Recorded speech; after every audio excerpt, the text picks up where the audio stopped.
Hello again. Welcome back to the crazy little Biggening Corporation live stream. We are continuing on our adventure where we had picked up, left off last time. Just as a quick recap for those joining in partway, we are making an incremental game using Business Central functionality and engine, where virtual employees, vendors, and customers called bots will generate transaction and revenue, and players will compete to generate the highest wealth. So, what are we going to talk about today? Today, we are going to continue on with the project of the core functionality around bots, and our next stop is the ability to go ahead and purchase new bots. And I think it will be useful for us and useful for the player if the bot purchasing system was turned into a wizard, and that way we can give a little more feedback as we go. We can add some more options. And you'll see why when we get into our secondary goal, specification gotchas.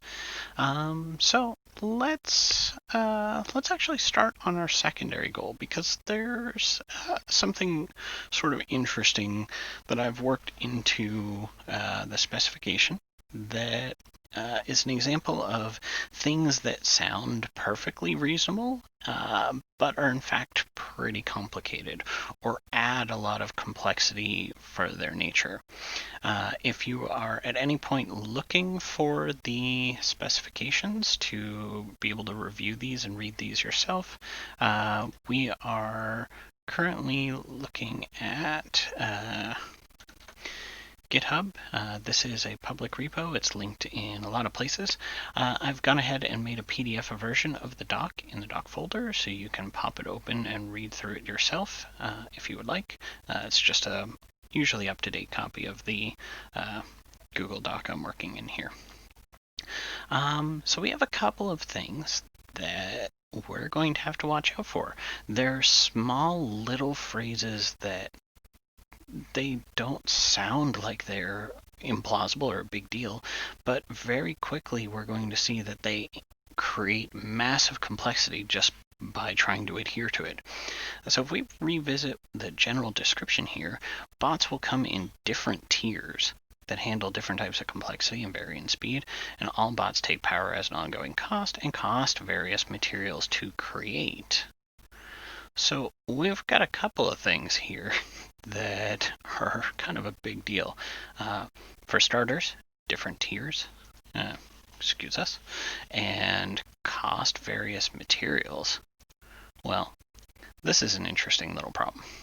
For starters, our template looks at different types, but we have nothing in there about levels, different tiers of bots, and various materials. What materials? Presumably, when the author was creating the specification, they are talking about some of the same materials that are going to be some of the buy and sell. And I think that's not a big deal, but we haven't created any infrastructure around that, and that's okay. So what I think what we're going to do is that we are going to handle some of these through subsidiary tables in future episodes, but the wizard approach we're going to be taking today to buying a bot will allow us to present users with the relevant options to them, and we'll be able to grow that wizard appropriately in time.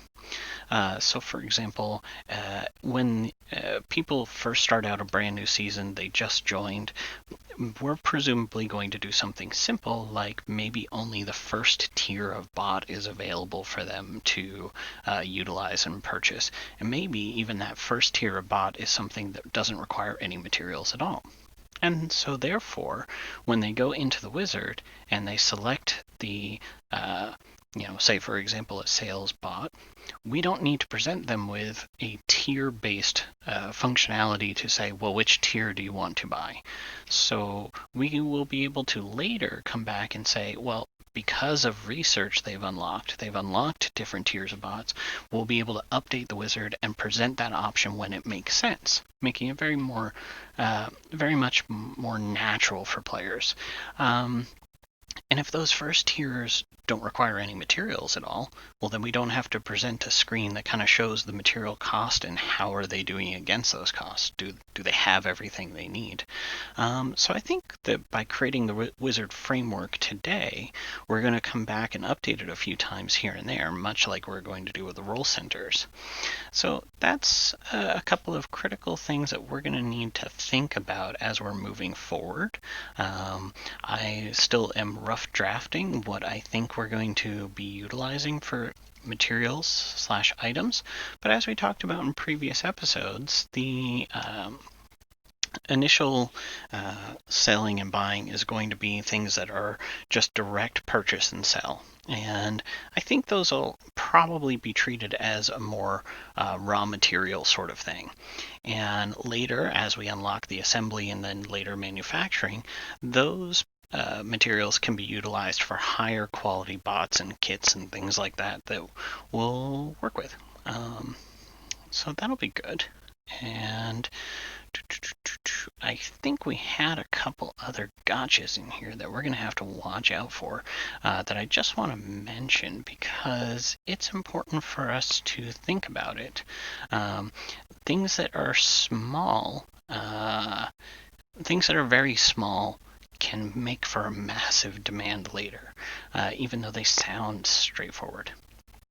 This paragraph right here is a whole probably 4-episode series arc. Items having a market demand that will drive how much ordering is available or possible, and based on limited supply and demand logic, the price will go up and down. That's going to take some work. I think it will be very beneficial, but these are the sort of things that it's a great idea when you're putting together a vision of a product you're developing to think about it of how is a salesperson or a proponent of your solution talking about it and trying to promote the idea. After all, usually when you're promoting an idea, it requires a change, there's some sort of investment, so it's a good idea to go, what are the talking points that people are talking about this, and work our way backward from that feature set. It's just something to think about. So this document, as we've talked about, isn't really so much a specification as sort of guidelines. I don't have Pirates of the Caribbean relevant meme for that, but I think you can all think of one. So there are some definite gotchas hidden throughout this document. It'll be interesting to see who else finds some of the other little hidden gems in here, but there are definitely quite a few that even with just a word or two, you can change the entire structure of how the data needs to be handled, how the logic needs to be handled. So swinging back to today's goal, we now know why are we going through the effort of buying a bot via a wizard, because we are planning ahead for some of those future needs. If we were just doing as straightforward as you buy a sales bot and a sales bot is a sales bot, there's no difference, then we could absolutely just add a button right onto a toolbar and say, here's your sales bot list, here's the buy button, and then immediately deduct the funds. So there may be reasons that users will want to be able to buy bots of different levels, and there may be material reasons that they can't. So it's a good idea to go wizard. So, alrighty. This is going to be another bot-driven area. Now, one of the things I don't know, because since we haven't spent a lot of time exploring this AL file wizard, is does the page type here allow us to do, I believe it does. There isn't specifically a page type called wizard. They're classified behind the scenes as a navigate page. It's used in a variety of the parts of the system, but let's go with the object name BCS bot purchase. In our case, we actually don't really have a source table that we are going to need to be working with. We'll see how it copes with that. And as a result of that, we get no fields.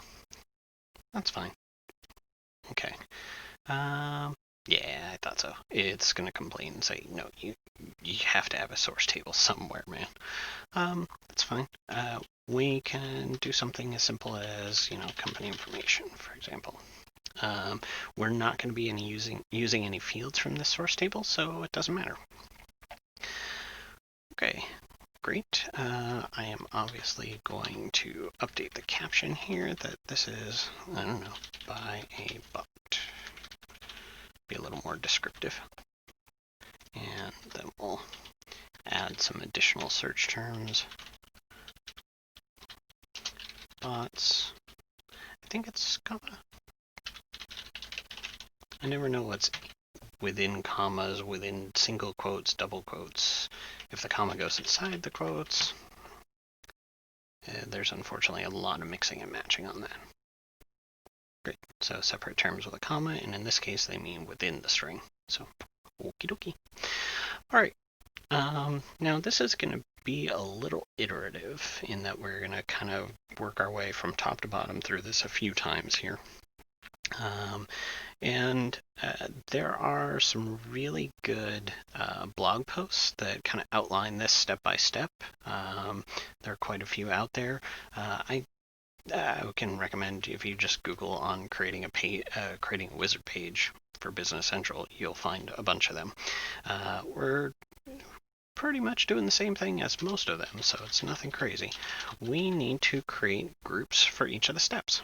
So our first group is going to be, we'll go ahead and call it bot type section. And for clarity, let's call it bots type step. Just so that way we don't mislabel something later. And then we will do a material check step. And this will be where we'll check for things like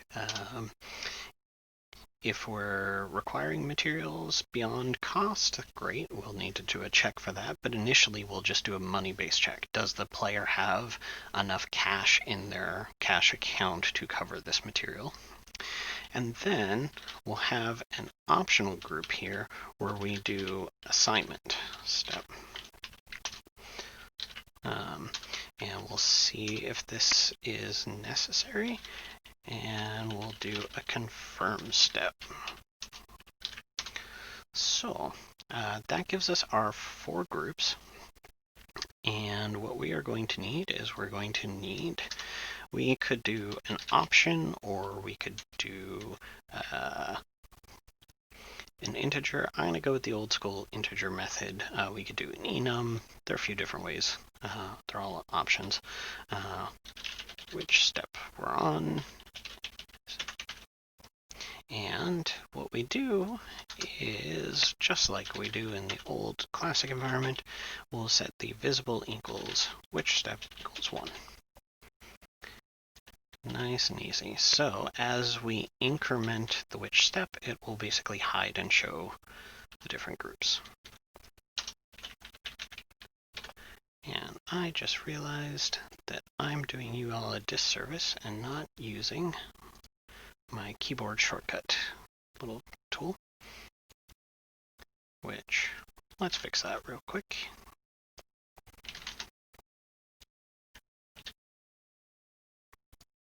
Okay.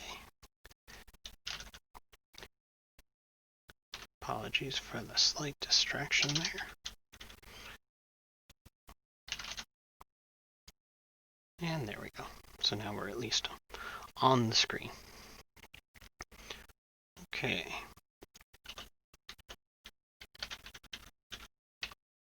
And that's some overzealous sharing of info.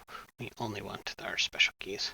If you are a type of person who needs to stream or does training or teaching, this little tool is free and it is useful. Karnak. So Great. Okay, so as we were, okay, so now we are going to go ahead and have different steps that will hide and show as we march our way through the different stages. And we're going to need to show some different pieces of info. So for example, we'll set the caption of this group here to bot type, so we know what's going on. And I believe we can set some UI instructional text if the wizard does what I think it does, and we'll test it out, of course. Then this will show some instructional information right under a title, and that will be pretty nice and helpful. So we can describe what we're doing here. Select the type of bot and possibly which tier. Great. And now we are going to need to create a variable to say which bot type are we dealing with. Which bot type. And this is going to be our enum, our BCS bot type. And now we can go ahead and have a field where they choose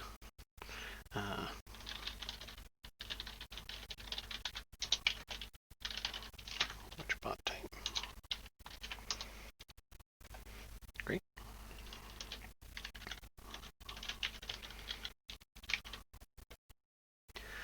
Okay, and we don't have tiers for now, so at some point what we will need to do is we're going to need to create a trigger on this bot type field that when the user selects a type of bot, we'll check to see if the user even has multiple tiers to pick from. If they do, we'll have another field underneath this that will show or enable or that sort of thing. So a little bit of dynamic content on the page. And now we're going to do a very similar process here where we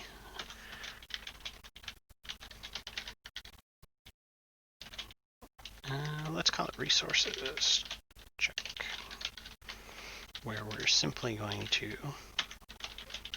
view the required resources, which is out of text. And I use the wrong quotes, always good.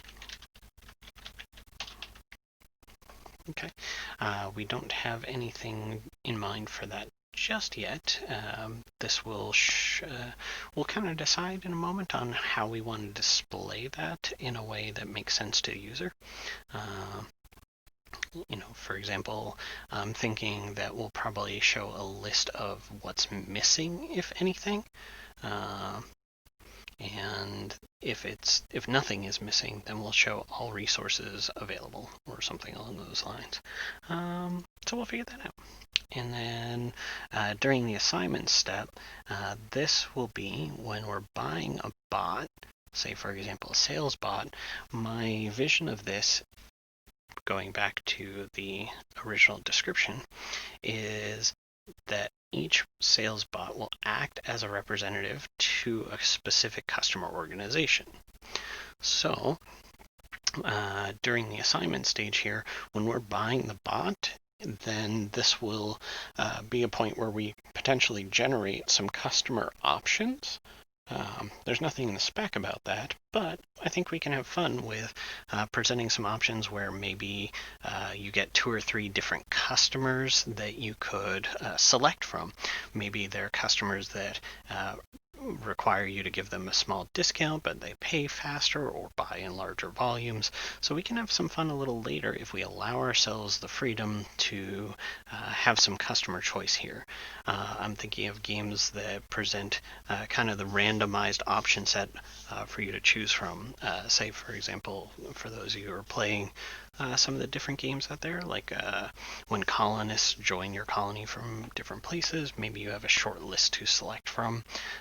that sort of thing. So I think that'll add a nice fun random element, and players can kind of have some chance of different customers each time they buy a bot. Great. Okay, and then the confirmation step will be somewhere where we'll probably display some different options to just confirm, because after all, they're going to be spending some resources. It's always a good idea to check, is that everything you want? Great. We now need some buttons. It's not a wizard without our good old friends next. So we're going to add to our processing area back button. Player should always be able to go back. Give this a caption, nice and easy. Back. I like back over previous, personally. I don't know how you all feel about that.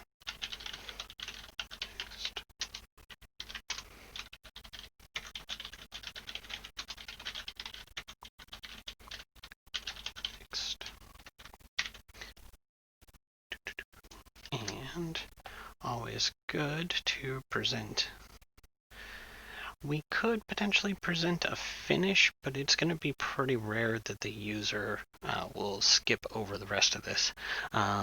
If, for example, you're buying a research bot where you're not needing to assign them to a specific thing, there's no real value to going through the assignment and confirmation steps. So we'll go ahead and give them a finish button to more efficiently jump through to the end of the wizard. It most of the time will be disabled, but we can play with that. Now, one of the properties that we don't often use that's going to come up is in footer bar property. This will make it so that the button will show up in the bottom of our wizard, and that's a good thing in the case of wizard. Yeah. Great. So now we're going to need a couple of different steps. We're going to need some logic around this to decide when do we show and hide those, or enable and disable those three different actions.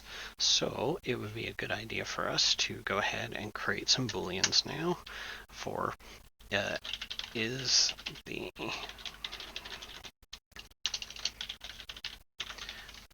action next allowed, and we'll do them in order, same as above. Back, next, and finished. Okay, so that's all good. And now we can go ahead and come on up here and we'll say enabled is action back allowed. Action next allowed. And finally, action finish allowed.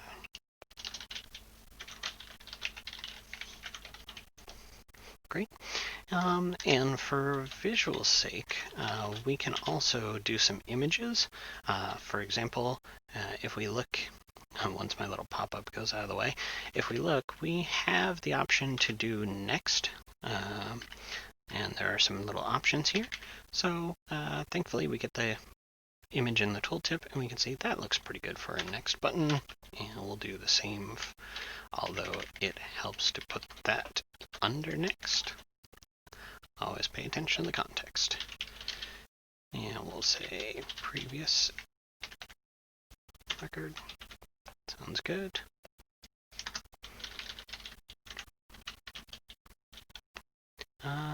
Let's see about improve. Sounds good. Great. Okay, so now we've got some buttons. We've got a little bit of instructions, but right now all of these are going to be hidden because we haven't actually set any steps. These buttons also don't do anything. They don't change anything. So now we need to do some procedures to set the controls. We'll call it SetControls, sure. Okay, now we need to go ahead and say, we know we've got 4 steps. The bot type, the material check, assignment setup, confirm step. Okay, so of those 4 steps, we know that action back is allowed, is true, as long as the which step we're on is past 1. Because on the first page, it wouldn't make any sense to allow them to hit back. The next is allowed as long as we're not at our end page. And action finished is going to get a little complicated at some point, but what we're going to do is we're going to say for now that finished, they have to get all the way to the last page. Later, we can be a little clever and allow them to skip some of these steps depending on the bot type. So we have ourselves a nice little to-do.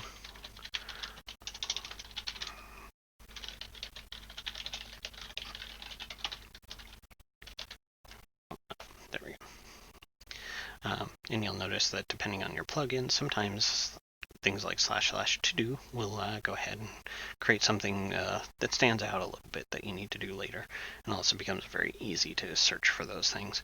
I believe, yeah, cool. In the AL pack, I think to-dos is included by default, and we can see that here in our bots page, we now have a to-do and jump right to it, and the text will show up here. So it's always a good idea to use that as you're like thinking of things. I don't want to forget and make sure I do this. Okay, cool. You can jump right to it. Great. Well, that controls our controls, but we also need the ability to actually take a step, and we will do this. Yeah, let's do it with a pass-in parameter. Which direction? Integer. Cool. And what we're going to do is we are just going to say the which step. We will add whatever the user is passing in, and that is going to come from the actions of the buttons up above. I'm a safety nut, so if which step is less than 1, then I mean, we could sanitize this a little bit on the taking the input in, but it's a local procedure and we're going to write the code that calls this. But let's be safe. One of the things that I am doing right now that I generally don't like to do is I am hard coding. So for example, we know that there are 4 steps, so I am hard coding this. Personally, I would rather we do a global variable that says maximum step number and do a comparison against that. It's unlikely to be necessary, but in this particular case, I think we're safe since we're dealing with a local procedure. Okay, and now nice and easy up here on our back button.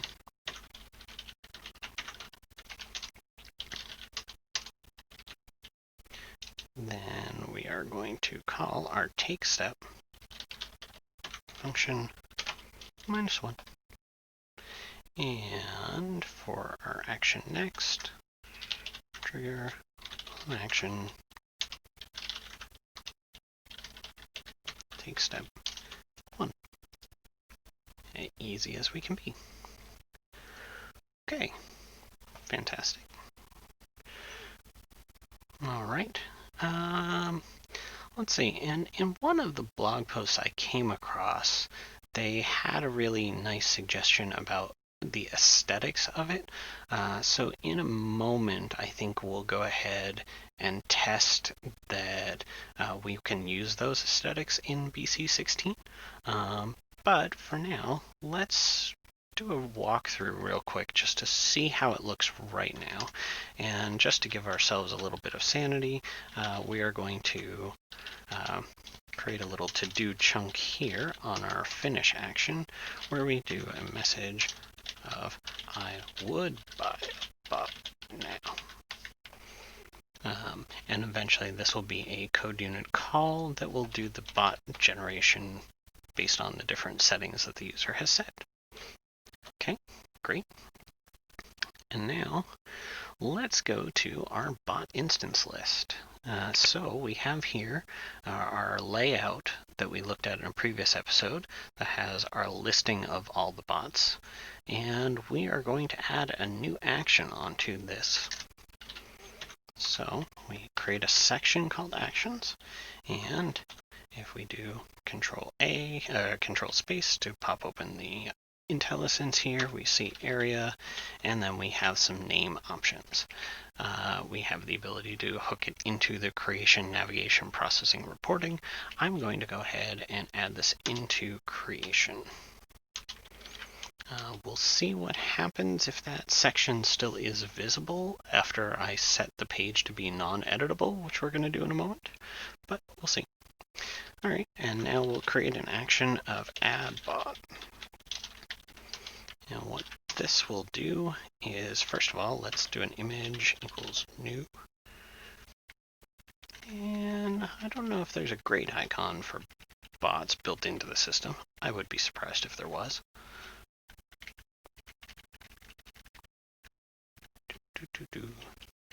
Sometimes it's tricky to look through and just kind of find what you're looking for. There are some great tools where you can just browse the whole batch at once in the community, so always worth looking at.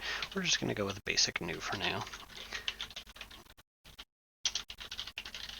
Purchase bot. Yes, purchase bot. I'm alternating between buy and purchase, which is inconsistent, so let's stick with buy. That way we're not confusing the issue on purchasing instead. Okay, and now we'll go ahead and do the on-action trigger for this. And we are going to do page.runModal RBCS. Do we have to do the page? Yep. Okay. So for those of you who haven't coded much before, we are calling on the page type itself. There's a little function run modal, and then we can tell it which page it should run modal. What that means is that when they push the button, it's going to open up this page, and nothing else in the system can happen until this page is all done. So, for example, because we are doing run modal here, we actually get an action type back to check to see what the user clicked. So there are some places where we can use this to confirm things. Say, for example, if we were selecting a customer from a list, we can pop open a customer list page modally and look to see if the user had clicked OK on a customer and then get that information. Whereas if they hit cancel, we could do something else entirely. So that's how a lot of those pieces of the system work, is that we can do some capturing on that. In our case, we're going to let this purchase page that we've made, when they click that finish button, we are going to do some actions at that point in time. So we don't have to listen for the response from this page. Once it runs, we're all done. Okay. So let's go ahead and we'll publish that to our engine here, and we can see it's sending off all of its data. Fantastic. And we're up and running. Now, as we talked about in previous episodes, we have our master role center here for our system administrator. So let's go to our bot list. And this is our bot instance list, where yesterday I made hello1. And we can see now, if we look at our options, interestingly, it put it under new document. So I will take a look at what the structure is that we need to get that in a more logical fashion. I suspect, for example, if we go ahead and tell it promoted, we'll see that in a more useful place. So let's go ahead and click the ByBot to see what our wizard looks like. Okay, so we get our nice little pop-up that says buy a bot, and everything's disabled. Why is that? Well, because when we open up the page, we are driving what section we're looking at based on which step we're on. Well, which step is an integer, and that means that it is always starting at 0. So in this case, we actually start before we're even allowed to jump in. So that one's such a common, easy error to make when building wizards that I wanted to bring that up. So we need to add a little tiny bit of logic here, a trigger that is the onOpen page. When this page pops open, it should always start on section 1. So if we find ourselves with nothing to do, that's what's going on. So now, if we go ahead and we close this, yes, I am publishing in the background. If we look at the bot list now, and we dive in here, now we can see we are on which step 1, where it tells us this is the buy a bot wizard. And here we can see some of that instructional text that we talked about. And I did not give a useful caption to the buy bot type, but we can see here are all of the display versions of the enum that we coded up in one of our early episodes. So that is using the captions straight from here, going through the multi-language engine. So that's a good thing. If we look at our wizard pages here, we can see on caption here, bot type, instructional text, select the type of bot in which tier. I don't see, yeah, that showed up nice and well here. So this is pretty great that you can provide this here. I have seen some wizards that provide like 2 or 3 paragraphs of explanation. So that's kind of cool that we can do that. But I also did not set a caption on this. So it used by default, because I failed to set the caption, it used the name of the field, the programmatical name. So what happens when you forget a caption? You see the field name. Nice and simple. So bot types. Great. Okay. Fantastic. Now, one of the little quality of life things is you'll notice we still have all of our next, back, finish, they're all grayed out. That's nice and easy. We never set the set controls, as we talked about, because it happens all the time. Look at this, 0 references. We have this nice set controls function that controls whether or not things are enabled, whether there are anything about them, but we don't call that from anywhere. So that's a problem. What we do need to do is we need to, anytime we take a step, we should update that. And when we open the page, we should update that. One thing that I'm going to go ahead and skip over going back and forth on this, you'll also notice that because of the enum and us having a blank type, it doesn't assume any by default, but with the code as written that controls what buttons are enabled or not, we could, on this screen, potentially hit next right off of it, even though no bot type has been selected. So when the controls drive whether or not this action is allowed, all we care about is the step lower than 4. And that's no good. I want the user to have to pick a type. So since this is the very first page, we can say that as long as they're before page 4 and which bot type does not equal which bot type blank. So that's a good thing. But now that we're adding that into the logic, we have to watch for changes, I believe. Let's see if it's smart enough to do that without us having to code a recheck. I don't think so.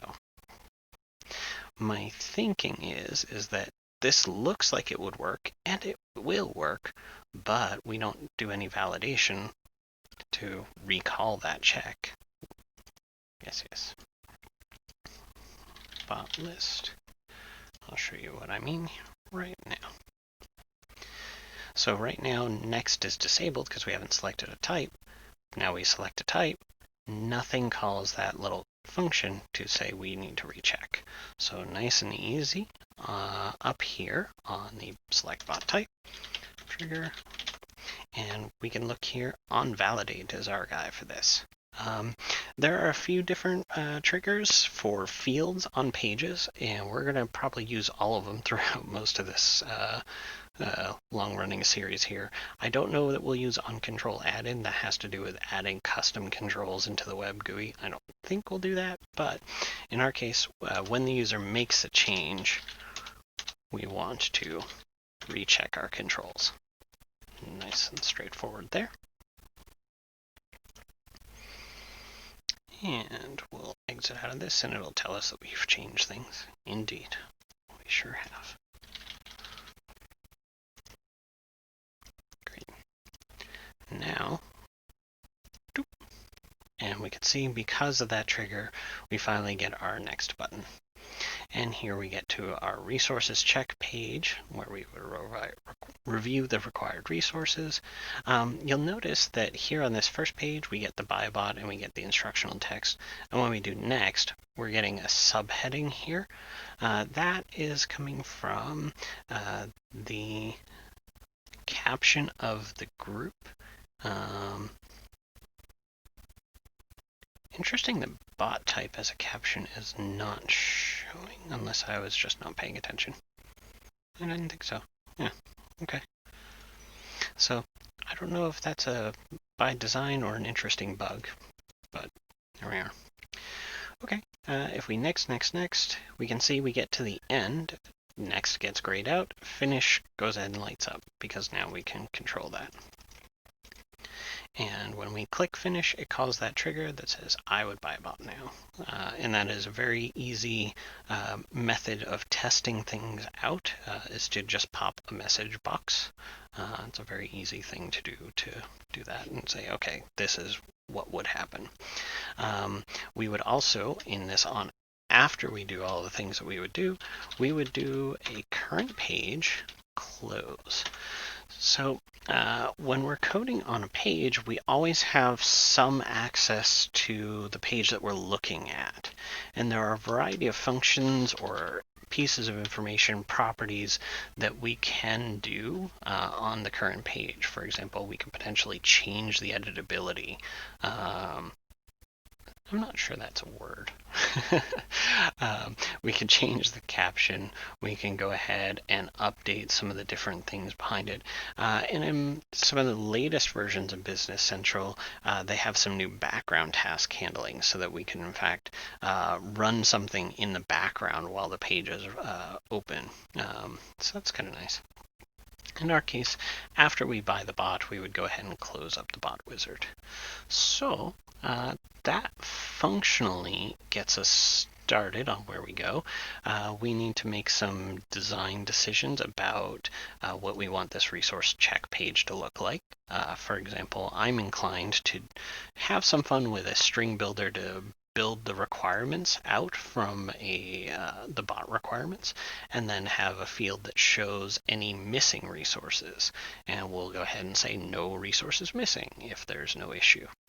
And then third is going to be this page that will be based on assignment, and we're going to potentially add some logic to our take step to drive whether or not we even go to this third page. So for example, down here, after we've done the which step math, we can say if which step if we're going to this new assignment page, then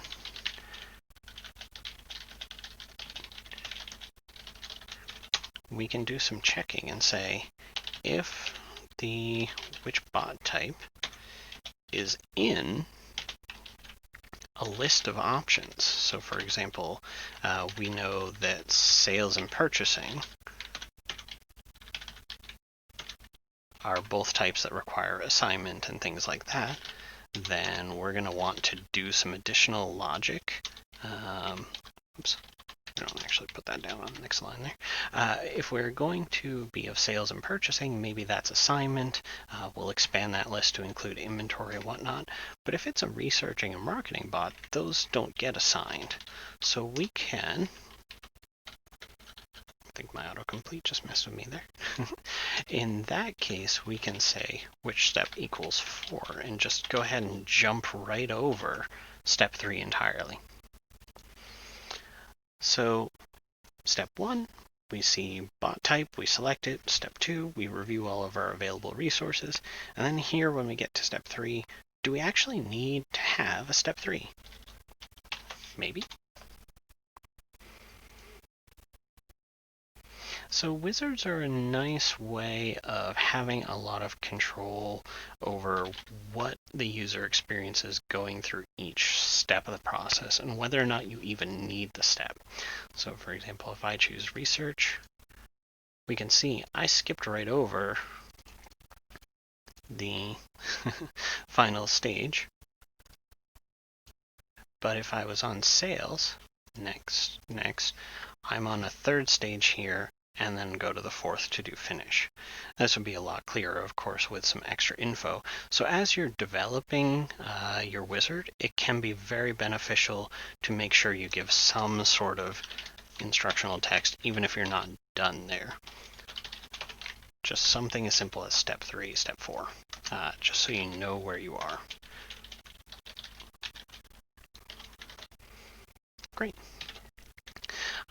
Something to be aware of, that as we refine and patch up these take step directions, you'll notice too that when I get to step 4, if I try to do back, but my bot type is one of our types that doesn't require assignment, it bumps us right over back to step 4.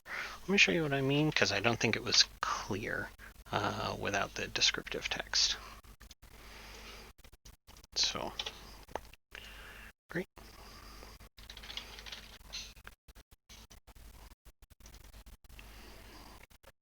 Okay. So, in our case of, say, a marketing bot, has no assignment types. We say next to check the resources, and we skip right over step 3. We're now on to step 4. But here on step 4, when I go to, say, back, I come right back to step 4 because we did not allow for the possibility in this take step workflow to handle the idea that we might be moving backwards from 4 to 3. So when it comes to wizards, you can decide a lot how complicated do you want this take step procedure to be. I've often in the past broken it out into next versus back so that we could make the code a little simpler to read, because now we have to do the crazy if which direction is greater than 0 if they're trying to move next, then skip them over to 4. Otherwise, they're backing, so we'll do a which step to 2.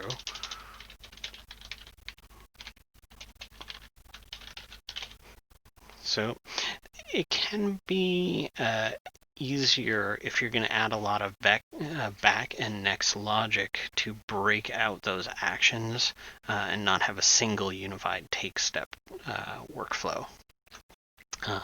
Very quickly it starts to get pretty complex. Now with that in place, when we close out use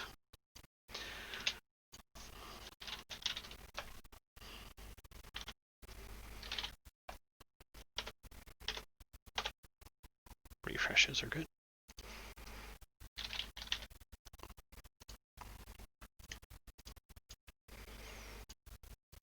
research, next, next.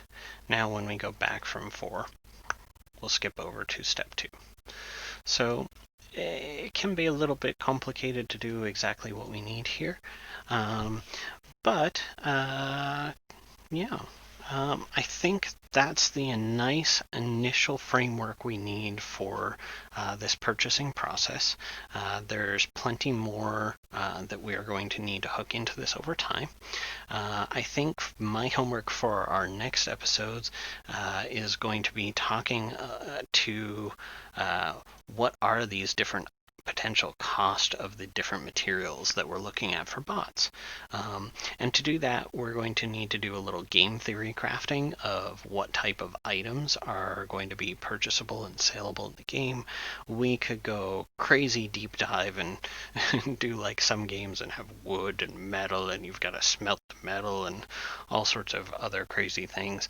I think my rough draft idea for the moment is going to be something along these lines, where we have about a half a dozen class 1 type items, just our basic buy and sell parts. I think this will be a good mix to produce a lot of our assembled class 2 items, and eventually these would be really useful components for some of the class 3 manufacturing type levels. So I'm going to be working on this list between now and our next session, trying to kind of smooth this out a little bit.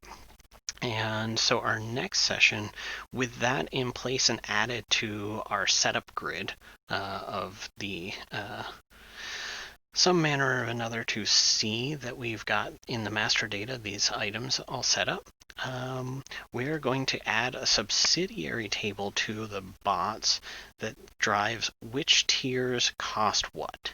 So right now we have only our very basic bot template, which has a very basic base price.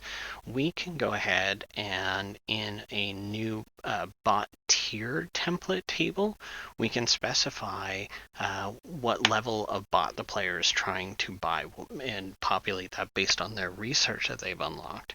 We can do fun things like multipliers in that table of what the base price is, the base power. So maybe initially our tier 1 bots are just something you buy purely for money, but then later on, a tier 2 bot requires you to have built some robot kits and drone kits or something, and I think that'll be pretty fun. We'll have a nice little subsidiary table, and we can use that to kind of continue to refine the process. And I think once we've gotten through that on our next session, the one after that is we can start to think a little bit about how does this game's heartbeat work? How are we going to schedule something that meets our requirements that we already talked about, where time is going to be happening? How are we going to handle that operations happen from each of those bots? How are we going to call that within each of the different companies? And that'll be a nice beginning and starting point where we can begin to finally test out some of the functionality around this. I'm looking forward to that. So I think one other little aside that I'm going to be doing some homework on is we are also looking at the idea of when you acquire the sales bots, that we are going to present to the player some different companies that those are going to be tied to, those different customer organizations. And we talked about how in the wizard, during that process, during that workflow, we are going to present them with a choice of some different customers that bot could be servicing, representing a customer ad. That sounds like fun. I want to play with that a little bit and have a giant pool of customer names that we could randomly select from, because I think it'll be kind of fun. Just, let's do a little bit of randomness to it. So I am going to make a brand new setup table between episodes as part of our secondary goals for next episode. I'm just going to create a very simple customer random name pool table where we'll potentially generate some. I've used in the past a little engine called Macaru. It's free up to a certain amount of transactions per day, where we can go ahead and specify a bunch of different things. So we can generate some of the fake data necessary to populate all of our customer required fields. And we could also do something silly, like combine some fields like a color, a buzzword, and maybe a stock sector. And if you watch, we could go ahead and create data pools. Like we could present our players with a customer that they can service orange radical consumer services or violet assimilated. So I think that'll be a fun, silly way to just kind of mix up the experience for the players. So one of the few bits of little coding I'm going to do between sessions is I'm going to create a little data set for holding all of these randomly generated customer names, which is just going to be a primary key of integer auto increment, just like our robot instance, and then it's just going to have names. And in our next episode, I will go ahead and create what is called a rapid start package to go ahead and generate some of these. I'll probably generate a few thousand, and we'll look at how do you import the data. A lot of developers don't often work with the rapid start config packages, so it's a useful tool for slurping data into the system. So that'll be a nice little secondary mission to go along with all of our bot design work. But I think that brings us about to the hour that I was targeting. So I think we'll go ahead and wrap this episode for now. Making some good progress. We've got frameworks for a lot of the things in place, and I think we're going to see a lot of things come together quickly next week. All right. Thank you all for watching.